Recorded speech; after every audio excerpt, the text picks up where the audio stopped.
Good morning, friends, and welcome back to Trans India Real People, Real Emotions. We continue our coverage from the manufacturing facility of Daimler India commercial vehicles at Oragadam in Tamil Nadu. Meanwhile, recently the Prime Minister Mr. Narendra Modi announced a bonanza for truck drivers.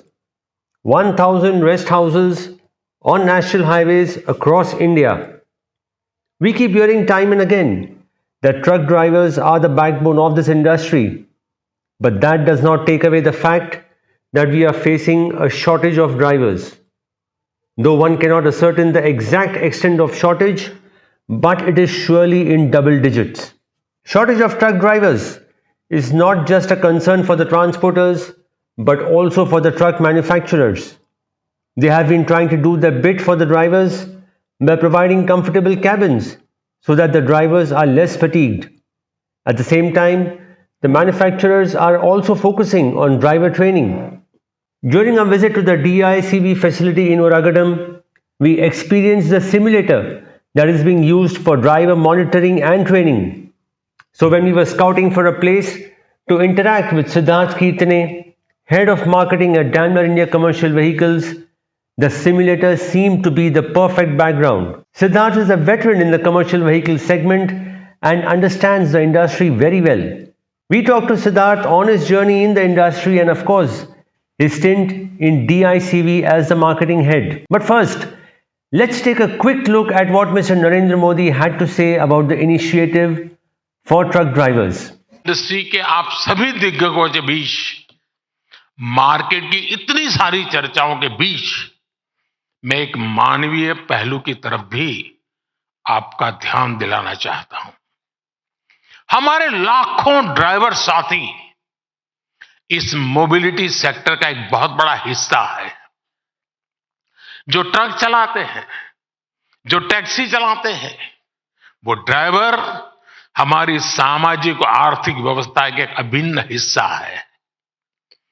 अक्सर ये drivers घंटों घंटों लगातार truck चलाते हैं और मालिक भी क्या समय पर क्यों नहीं आया वहीं से शुरू करता है, कहां रुक गया था।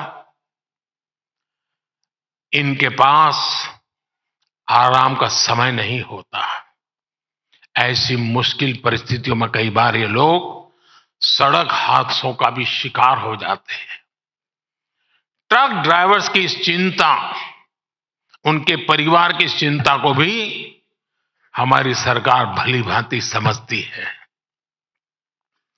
मुझे आपको ये बताते हुए खुशी है कि ड्राइवर्स को बीच सफर में आराम देने के लिए केंद्र सरकार ने एक नई योजना पर काम शुरू किया है। इस योजना के तहत सभी नेशनल हाईवेज पर ड्राइवरों के लिए नई सुविधा वाले आधुनिक भवनों का निर्माण होगा।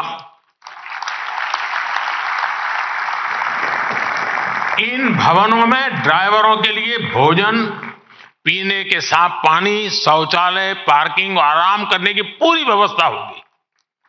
सरकार की तैयारी इस योजना के पहले चरण में देश भर में ऐसे 1000 भवन बनाने से शुरुआत करने की है।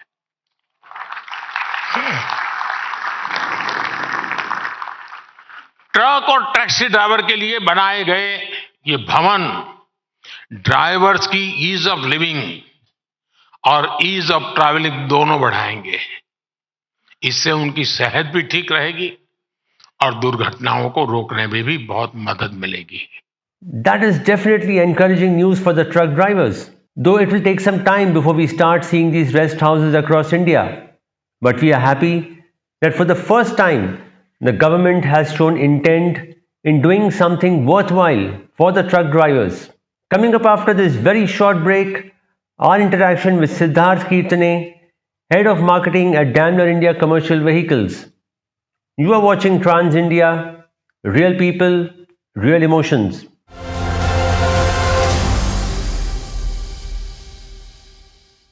भारत के सभी ट्रक ओनर और ट्रक ड्राइवर भाइयों के लिए खुशखबरी। किसी भी पेट्रोल पंप से 5000 का डीजल फिल करें और पाए ट्रांसपोर्ट मार्केट का 3 महीने का सब्सक्रिप्शन बिल्कुल फ्री। पर इस ऑफर को रिवाइज कैसे करूं? अरे बिल्कुल आसान है। किसी भी पेट्रोल पंप से 5000 का डीजल फिल करें और पेमेंट का स्क्रीनशॉट 9320061511 पर व्हाट्सएप करें। वेरिफिकेशन के लिए पेट्रोल पंप पर ट्रक नंबर के साथ आपकी सेल्फी निकालें और व्हाट्सएप करें। याद रखें, यह ऑफर मार्च 2024 तक ही वैलिड है, तो जल्दी करें, ऑफर मिस ना करें।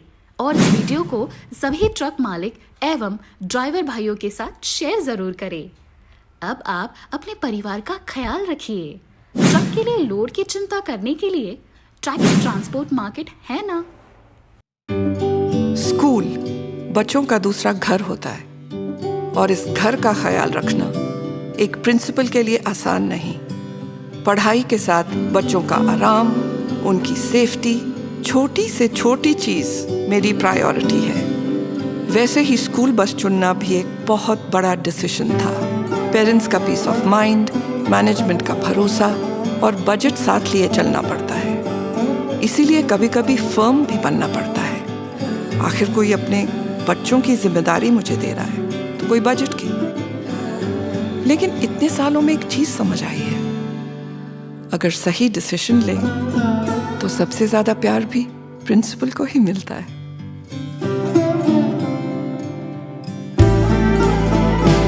चुनिए महिंद्रा क्रूजियर स्कूल बसेस। यह है मजबूत tubular structure, anti lock braking, anti roll bar, parabolic suspension, IMAX, wider seats और बेस्ट इन क्लास माइलेज के साथ बच्चों के लिए सेफ और बाकी सबके लिए सबसे smart choice Mahindra Cruzio school बस।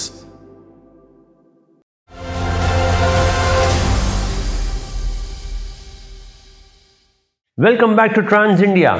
Real people, real emotions. We are at the Daimler India Commercial Vehicle Manufacturing Facility in Tamil Nadu, and we are talking today to Siddharth Kirtane, Head of Marketing. How many years in DICV now? DICV is fairly recent. It's 14 months now.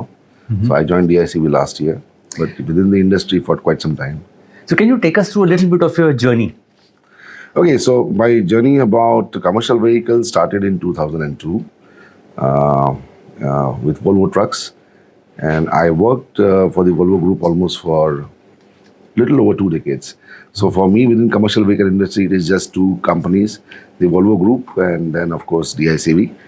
Within the Volvo Group, I worked for the Volvo truck brand for a long time, almost 15 years, and then Eicher truck brand for 5 years in Gurgaon.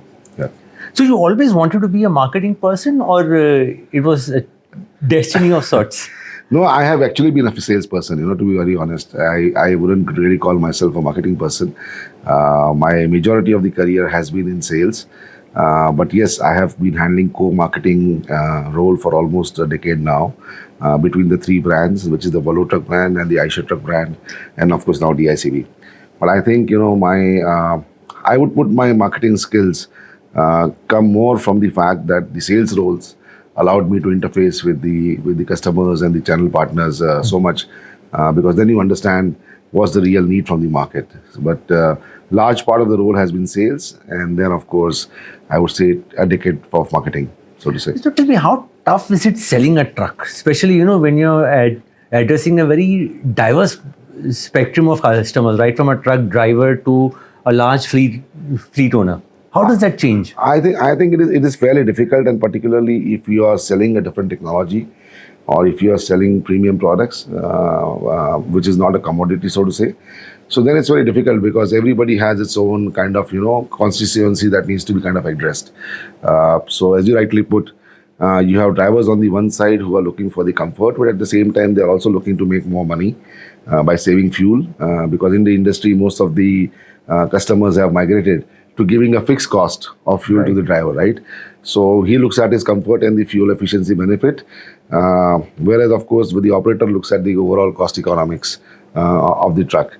And similarly, the maintenance head or the fleet manager looks at the vehicle uptime. So each one of them is actually having their own kind of priorities, and therefore to manage all of that, I think the salesperson then needs to know what needs to be done or told or worked upon to address each one's concern, so to say.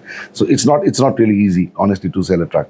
So you got to learn each aspect of it, right? Yes. And then of course, it. I mean, at the end of the day, the customer is putting in the money. So you have to convince him. So there has to be a compelling business case for him to make the investment that he's making into, right? At the same time, he will always have the confidence on his own stakeholders, right? So he will believe his driver, he will believe his fleet manager more than what he would believe a dealer or a salesperson, so to say. So yeah, I mean, you need to kind of be able to manage all of them together. So when you're designing a campaign, Yeah. what are the main points that you put into it? How do you go about it? We try and address. First of all, we look at the segment. So first, what is the requirement of the segment? So we also nowadays look beyond customers. We look at customer, and I can give you an example for that in terms of e-commerce, for example, right?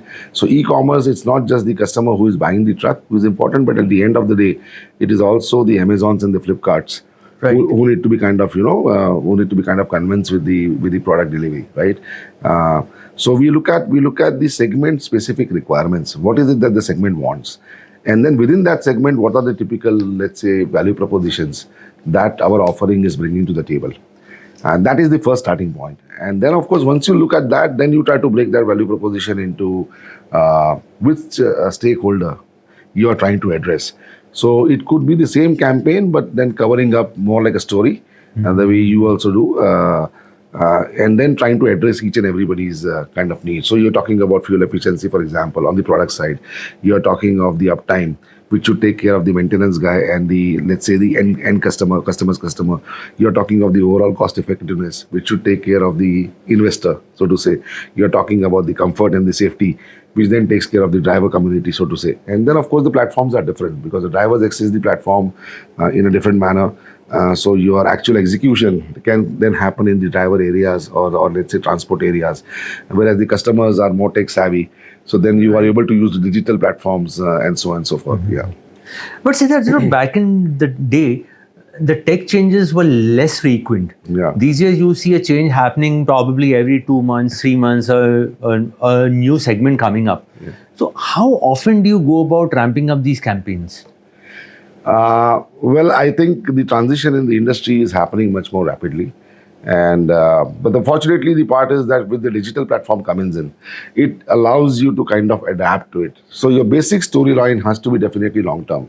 So when we are talking, for example, when we look at Daimler trucks, we are talking about reliability, we are talking about driver comfort, we are talking about safety, we are talking about being ahead of the technology curve. So that's the fundamental storyline. Then, of course, with each and every tech change that keeps on coming in, then you adapt, but you keep the constituents of the storyline same. So the fundamentals don't change because you don't disturb the brand story. But at the end of the day, the elements that you're communicating, that depending upon the specific needs. Like, for example, when COVID happened, then Daimler, of course, came up with a truck which was for vaccines, right? But it was still ahead of the technology. So the whole communication was more in terms of being ahead of the technology and being more safer, being more comfortable trucks, being more reliable trucks. But then you keep on adapting as the specific segment needs coming up. Sir, coming to the last man on the ground, that is a driver, you know, which with India's geography so vast, how do you reach out in different languages, in different states, in different regions, with India being a vast country and different languages also? How do you reach out to them? I think, that's an area that really, I would be very honest with you there, that's an area that really has not been addressed so well.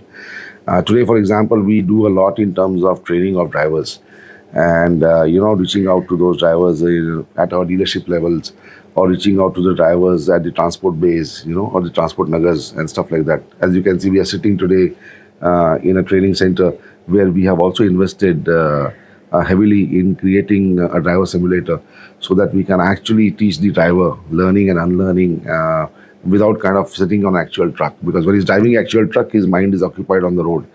Here he has the freedom to go and crash bang also without hurting himself or hurting anybody else, right? And at the same time, this whole simulator kind of records each and every small errors that the driver does. But to be very honest with you, I think a lot more needs to be done in terms of engaging with the drivers. We are working with some of the partners who engage with the drivers, but those are still in terms of creating awareness programs around health and safety and stuff like that. We engage quite heavily with our fleet customers. So there we have driver engagement programs. In fact, one of our customers also rewards drivers in terms of the best performances, and we participate actively in terms of working on those competitions within the organizations of the customer. But we need to do a lot more in terms of engaging with the drivers. Can you tell us a little more about the simulator, how it works, and what was the thought process behind this? See, the original thought process was how do we get into more of a driving experience and learning on a digital platform, right? So this thought process actually started a couple of years back, where the company said that, okay, it's drivers an important area. And as you can, I'm not very sure if you're aware about it, but between a good driver, the best of the best drivers, and the, let's say, worst of the best driver. So if you're a customer who has, let's say, 100 drivers operating your trucks, and if you look at the top 10 drivers, so the first driver and the 10th driver, the fuel efficiency difference or the performance difference can be as high as 18%. That's a huge one. That's purely coming out of the driving practice. And then when you look at the best of the best, that means the number one driver and the 100th driver. Right. When you look at that, the fuel efficiency difference can go as high as 25 to 30%. That's the kind of huge gap, right? So we said that we will engage with the drivers, trying to improve the truck performance, because we make premium products. And for the premium products, you also need a premium driver to be able to get the best. So it's a combination of man and machine. Right. That was the fundamental thought process. Also, the simulator then gives us the flexibility to kind of apply different modes. So we can have varieties of models that can be programmed here. We can have on the same model varieties of 10 years. Not 10 years, but we have in terms of the road gradients that can be programmed here. That was the fundamental thought process that we started, and I think the results have been excellent. So today, also one of the things that we didn't realize at that point of time, but we are experiencing now, there are a lot of customers who want to change segments. So we had a customer who is operating in liquids. Okay. He's typically operating tankers where his drivers are used to run the vehicle under 40 kilometers per hour. They are used to run for 10, 12 hours a day. Right. Those trucks do 5,000, 6,000 kilometers a month. Now that customer wants to shift from tanker segment to e-commerce segment. Wow. which is doing almost 15,000, 18,000 kilometers a day, operating at 60 to 70 kilometers an hour kind of speeds, right? But he has his trusted drivers. And then he wants to use the same drivers in the e-commerce fleet to start with. Now, it would have been extremely difficult for him to do this in the live environment. Absolutely. But when they come here, then that's where we are able to create value so that they can learn how to drive e-commerce truck without actually sitting on the truck. So what is a typical training process like? On the driver side, okay, we are currently running a 5-day program, so to say, which involves, first of all, fundamentally training the drivers about the product itself before he gets into it. And then we have a test that we conduct in the beginning of the program so that we have a baseline. So when the driver comes and drives his natural way of driving, a test is conducted. All those data are recorded in the computer that you can see there. And after that, we understand what is the weakness that the driver has. Okay. And that is the specific modules that we conduct here, both online and offline. We also have actual driving area within the factory. So there is also, depending upon the applications, there is also a physical driving that happens. And then we are coaching him about the best practices of driving, health and responsible driving and stuff like that. And after the program is over, then he also goes through a test once again to understand what is the kind of improvement that has happened because of, these 5 days of intervention. Now, sometimes it can be 5 days, sometimes based on the availability of the drivers, we can crush it to 3 days. Okay. So we offer 3-day and a 5-day, two kind of basic models for driver training here. And do you see a significant improvement in the driver behavior then? There is. But it is like this, that it is very important to unlearn. So over a period of time, what happens is that this you get to see here after the program happens, but then somebody has to kind of see to it that it kind of remains, So we also have our own driving habits. Hum log bhi kabhi half clutch chalate hain, kabhi accelerate kar dete hain. We do all sort of things. Those guys learn that. So, they suddenly, some of the drivers we have seen that they have habit of shifting gears unnecessarily when it is not required. Now that's just a habit. They learn that, but how much they are able to keep it will really determine the success. But you can see the difference between the actual performance post-training and before training. Interesting.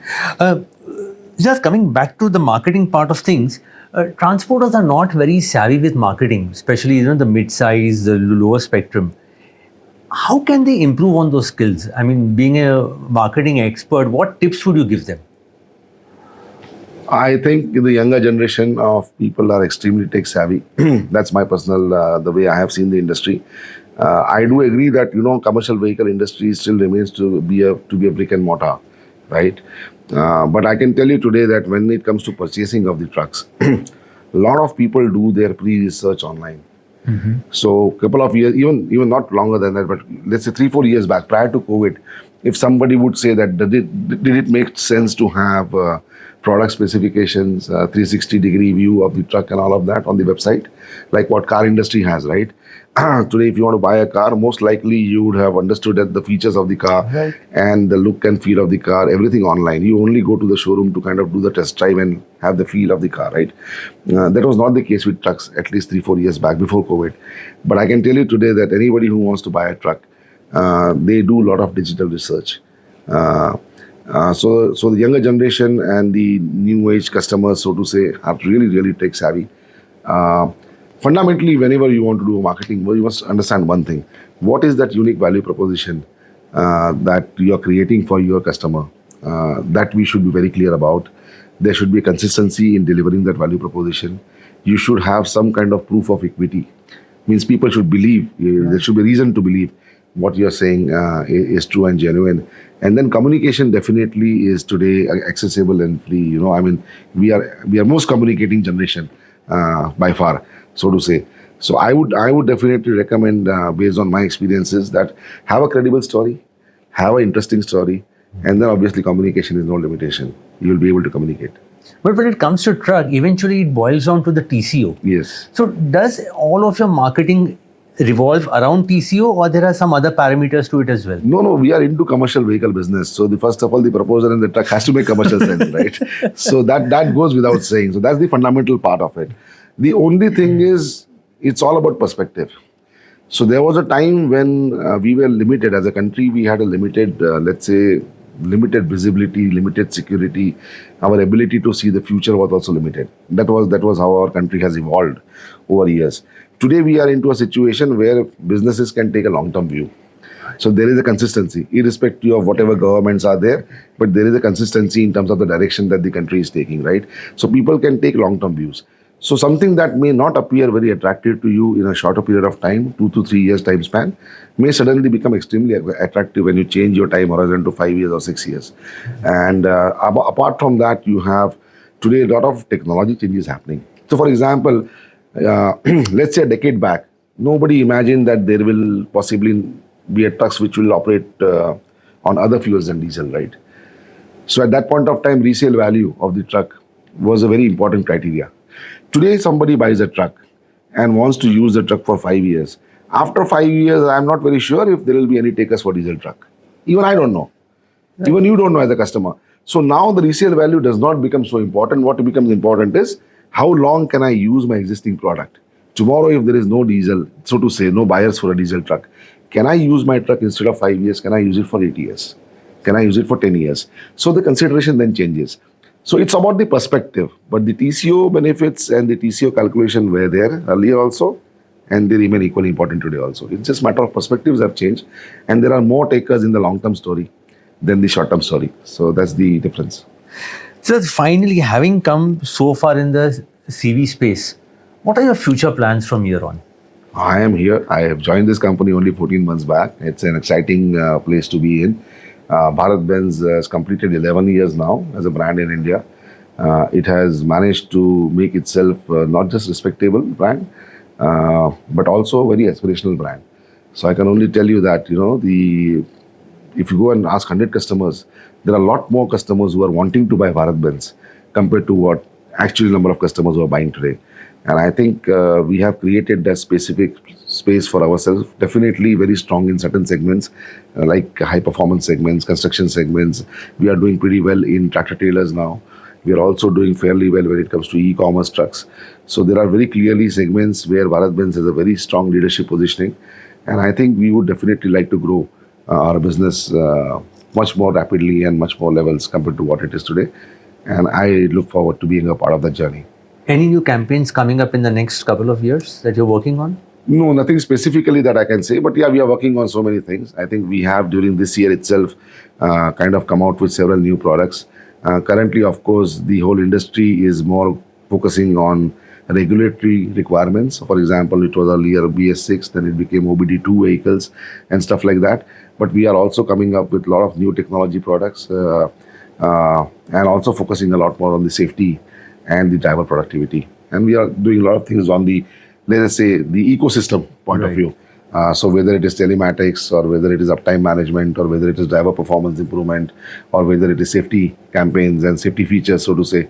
So we are constantly upgrading on that front. At the same time, the core products also will go through a change, which is anyway going through a change, but I can't discuss that at this point of time. Yeah. On a scale of 0 to 100, if you have to take, what percentage of your focus is on the driver and what percentage on the owner of the truck, the transporter that is? It is equal, Girish, to be really, really honest. And I think we can't look at it as a split between 100. We have to focus 100% on the driver separately. We will also have to focus 100% on the customer. I can tell you one thing, I've been with this industry for 2 decades, and the importance of the driver today in terms of acquiring a truck is significantly gone up. Okay, it's significantly gone up because I have seen that there are drivers who refuse to board certain trucks. Okay, and I have also seen that there are drivers who kind of want a specific truck to be given. The problem is maybe the owner may not always decide that I would like to buy a truck which my driver wants to board. Okay, but he definitely decides if his driver does not want to board.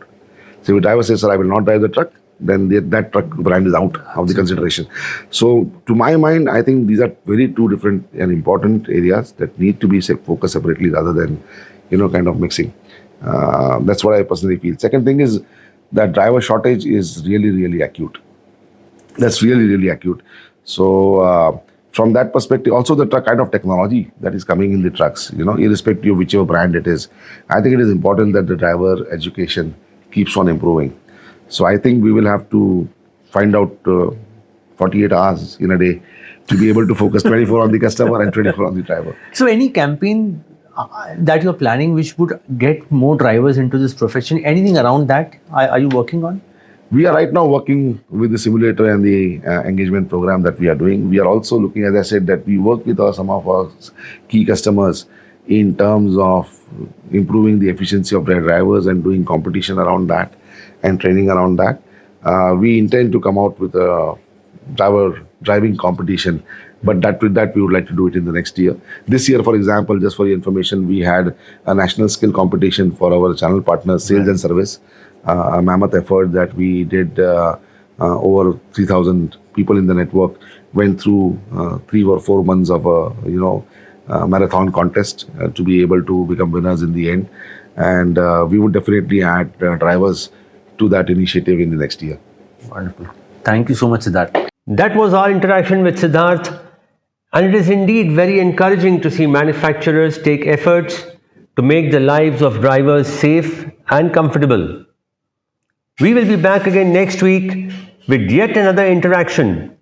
You are watching Trans India, real people, real emotions. Until next week, drive safe and stay safe. Jai Hind.